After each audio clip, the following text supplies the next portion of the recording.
Alec बस एक शरारती बच्चा था जो ज्यादातर अपना टाइम राजधानी के आसपास फालतू चीजें करने में बिताता था, जैसे कि नदी किनारे मछली पकड़ना। तभी एक चमकदार मैजिशियन जिसका नाम एल्डस था उसके पास आया और पूछा कि क्या उसे मैजिक में दिलचस्पी है। शुरुआत में एलेक को लगा कि एल्डस कोई डिडी का एजेंट है या कुछ वैसा, पर बाद में पता चला कि वो सच में उसे मैजिक सिखाना चाहता है। एल्डस ने उसे सिखाना शुरू किया कि कैसे स्पेल्स कास्ट करनी है, लेकिन एक अलग तरीके से। वो एलेक से कहता था कि अपनी आने वाले दोस्तों के बारे में सोचो जिन्हें शायद किसी दिन मॉन्स्टर्स से बचाना पड़े।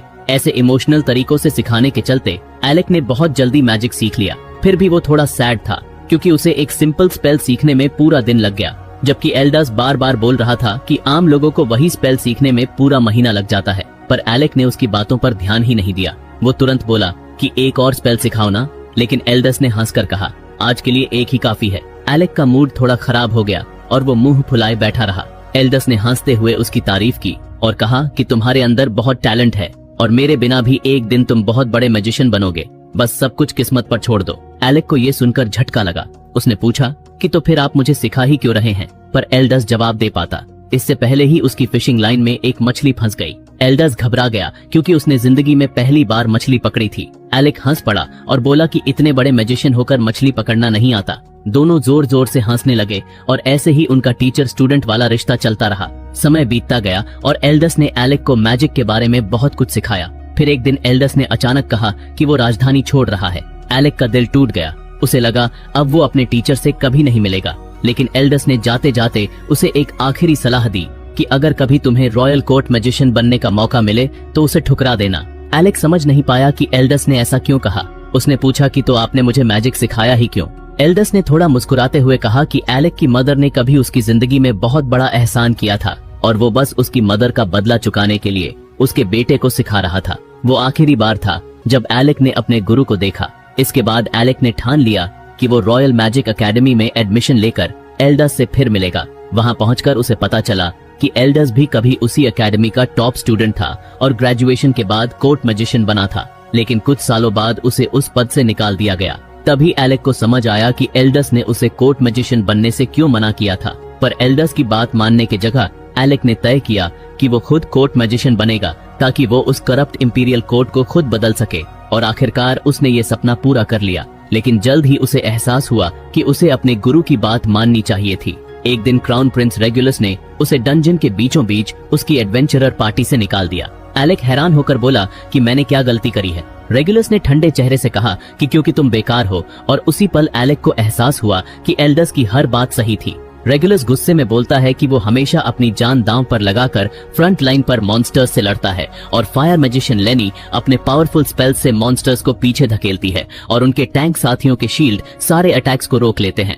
लेकिन दूसरी तरफ एलेक हमेशा पीछे ही खड़ा रहता है और बस छोटे मोटे सपोर्ट मैजिक ही कर पाता है। रेगुलस ताना मारते हुए कहता है कि हमें अपनी पार्टी में तुम्हारे जैसे लूजर की कोई जरूरत नहीं। वो आगे बोलता है कि एलेक तो कोर्ट मैजिशियन कहलाने के लायक भी नहीं है। एलेक कोशिश करता है समझाने की कि वो सिर्फ सपोर्ट मैजिक क्यों यूज करता है, पर रेगुलस उसकी बात सुनना ही नहीं चाहता। फिर लेनी भी एलेक से बीच में बोल पड़ती है कि तू एक कावर्ड है और तेरे अंदर हिम्मत ही नहीं है डंजन के अंदर तक जाने की। हर बार तू ही हमें रोकता है और उनकी टीम का आईकेएस भी चुपचाप सिर हिलाकर उनकी बात मान लेता है। फिर लेनी कहती है कि अब तक हमने सिर्फ इसलिए तुझे बर्दाश्त किया क्योंकि किंग ने आदेश दिया था कि तू हमारी पार्टी में रहेगा, लेकिन अब जब प्रिंस ने खुद तुझे निकाल दिया है तो अब हम तुझसे अच्छा बिहेव क्यों करें। रेगुलस हंसते हुए कहता है कि लगता है एलेक ने एकेडमी में टॉप स्कोर इसलिए पाया क्योंकि उसने प्रोफेसर्स को खुश किया होगा। यह सुनकर सब हंस पड़ते हैं और एलेक का चेहरा शर्म से झुक जाता है। फिर रेगुलस उसकी तरफ देखता है और कहता है कि और ये डैगर तेरे पास क्यों है और कॉमनर्स को हथियार रखने की इजाजत नहीं होती। एलेक शांत होकर समझाता है कि ये डैगर अगले डंजन फ्लोर में काम आएगा,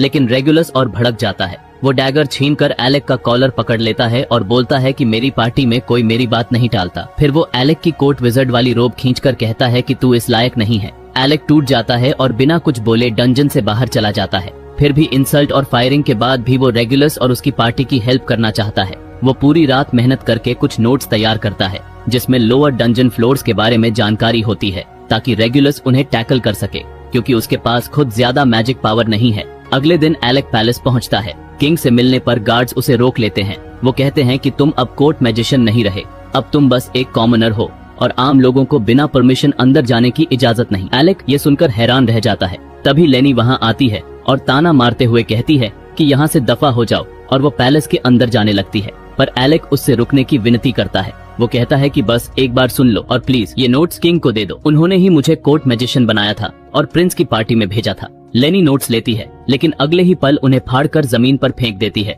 और अपने पैर से उन पर जोर से चल देती है। फिर गार्ड्स को कहती है कि इस कॉमनर को यहाँ से निकाल दो। एलेक अब शहर के बीचों बीच खड़ा है, बिना उम्मीद, बिना नौकरी और बिना इज्जत के। उसे आखिरकार एहसास होता है कि एल्डस सही था और उसे कोर्ट मैजिशियन नहीं बनना चाहिए था। तभी उसे कोई फेमिलियर आवाज सुनाई देती है। एलेक वो मुड़कर देखता है कि एक लाल बालों वाली लड़की उसे देख रही होती है और अगले ही पल दौड़कर उसे गले लगा लेती है। एलेक कुछ सेकंड्स तक समझ ही नहीं पाता क्या हो रहा है, पर फिर पहचानता है कि वो योरहा थी। उसकी पुरानी दोस्त एकेडमी के दिनों की। दोनों बैठकर बातें करने लगते हैं और एलेक उसे सब कुछ बताता है कि कैसे उसे प्रिंस की पार्टी से निकाला गया और कोर्ट मैजिशियन की पोजीशन से भी हटा दिया गया। योरहा ये सुनकर गुस्से में आ जाती है। वो किंगडम को कोसती है कि ये कैसा राज्य है जहाँ नोबल्स और कॉमनर्स में इतना फर्क किया जाता है। एलेक किसी तरह योरहा को शांत कर देता है ताकि कोई और उनकी बात न सुन ले। फिर योरहा मुस्कुराते हुए कहती है कि असल में ये तो अच्छा हुआ कि तुम्हें जॉब से निकाल दिया गया। एलेक उसकी बात सुनकर हैरान नहीं होता, क्योंकि पिछले 2 दिनों में वो इतना कुछ झेल चुका था कि अब कुछ भी उसे चोट नहीं पहुंचा सकता था। तभी योरहा उसे याद दिलाती है कि याद है, मैंने कहा था कि एक दिन तुम्हें अपनी पार्टी में जरूर शामिल करूंगी। एलेक को वो बात याद आ जाती है और फिर योरहा बताती है कि वो राजधानी आई ही इसी वजह से थी। वो उठकर अपना हाथ उसकी तरफ बढ़ाती है और कहती है, चलो एलेक और मेरे साथ डंजन्स जीतते हैं। एलेक का चेहरा खिल उठता है, पर अंदर से वो थोड़ा झिझकता है। अब जब उसे उसकी जॉब से निकाल दिया गया है तो उसे खुद पर भरोसा नहीं रहा, लेकिन योरहा को इन सब चीजों की कोई परवाह नहीं थी। वो साफ कहती है कि मुझे अपनी टीम में सिर्फ तुम चाहिए, कोई दूसरा मैजिशियन तुम्हारी जगह नहीं ले सकता। ये सुनकर एलेक इमोशनल हो जाता है और तुरंत उसका ऑफर एक्सेप्ट कर लेता है। योरहा खुशी से मुस्कुराती है और कहती है कि welcome to my A rank party. अगले ही दिन एलेक योरहा के साथ देश छोड़ देता है। रास्ते में वो एल्डास की उस सलाह याद करता है कि कोर्ट मैजिशियन मत बनना, और अब उसे समझ आता है कि उसके गुरु सही थे। कुछ दिन बाद एलेक के देश छोड़ने की खबर रेगुलस और उसकी पार्टी तक पहुंचती है, लेकिन उन्हें कोई फर्क नहीं पड़ता। रेगुलस कहता है कि एलेक को तो एकेडमी में जीनियस कहा जाता था और हमने उस पर भरोसा करके अपना टाइम बर्बाद किया। लेनी हंसते हुए कहती है, अब टेंशन मत लो और जल्द ही एक प्योर ब्लडेड नोबल हमारी पार्टी में शामिल होने वाला है और तब हम और भी पावरफुल बन जाएंगे। उधर एलेक और योरहा फिजल नाम के शहर में पहुंचते हैं, जो डंजन्स का शहर कहा जाता है। योरहा बताती है कि यहाँ पर बहुत सारे एडवेंचरर्स रहते हैं, क्योंकि इस शहर में नोबल्स और कॉमनर्स के बीच कोई भेदभाव नहीं होता। वो बहुत एक्साइटेड थी एलेक को एडवेंचरर के तौर पर रजिस्टर करवाने के लिए, लेकिन जैसे ही दोनों गिल्ड पहुंचते हैं उन्हें बड़ा झटका लगता है। रिसेप्शनिस्ट कहती है कि एलेक को योरहा की पार्टी में रजिस्टर नहीं किया जा सकता, क्योंकि तुम्हारी पार्टी डंजन के फ्लोर 30 से नीचे जाती है और एलेक को कम से कम 2 साल गिल्ड का मेंबर रहना होगा, तभी वो इतने गहरे डंजन फ्लोर्स में जा सकेगा। योरहा ये सुनकर गुस्से में आ जाती है और कहती है कि तुम एक्सेप्शन क्यों नहीं बना सकती, और एलेक अलग है, पर रिसेप्शनिस्ट साफ मना कर देती है। योरहा पूछती है कि क्या मेरी दोस्त क्रासिया तुमसे इस बारे में मिलने नहीं आई थी? रिसेप्शनिस्ट सिर हिलाकर कहती है कि हाँ, वो आई थी और उसने हमें धमकाया भी, पर ऐसे पागल लोग तो रोज आते हैं और हमें कोई फर्क नहीं पड़ता। एलेक और योरहा सैड होकर गिल्ड से बाहर निकलते हैं और एक पब्लिक पार्क में बैठ जाते हैं। लंच करते टाइम योरहा कहती है कि हम डंजन के फ्लोर 52 तक पहुंच चुके हैं और हम 2 साल तक इंतजार नहीं कर सकते। लेकिन योरहा वो लड़की नहीं जो इतनी आसानी से हार मान ले। वो मुस्कुराती है और कहती है कि अगर हम डीप फ्लोर्स में नहीं जा सकते तो चलो शैलो डंजन से शुरुआत करते हैं वार्म अप के लिए। एलेक को योरहा का आइडिया बहुत पसंद आता है और दोनों तुरंत एक लो लेवल डंजन में पहुंच जाते हैं, जहां पर कीड़ों जैसे मॉन्स्टर्स भरे होते हैं। योरहा अपनी रीइंफोर्समेंट मैजिक का यूज करके एलेक की स्पीड बढ़ा देती है और दोनों मिलकर उन मॉन्स्टर्स को बड़ी आसानी से हराने लगते हैं। लेकिन थोड़ी देर बाद सिचुएशन सीरियस होने लगती है। योरहा नोटिस करती है कि कीड़ों की संख्या कम नहीं हो रही, बल्कि वो और ज्यादा मजबूत होते जा रहे हैं।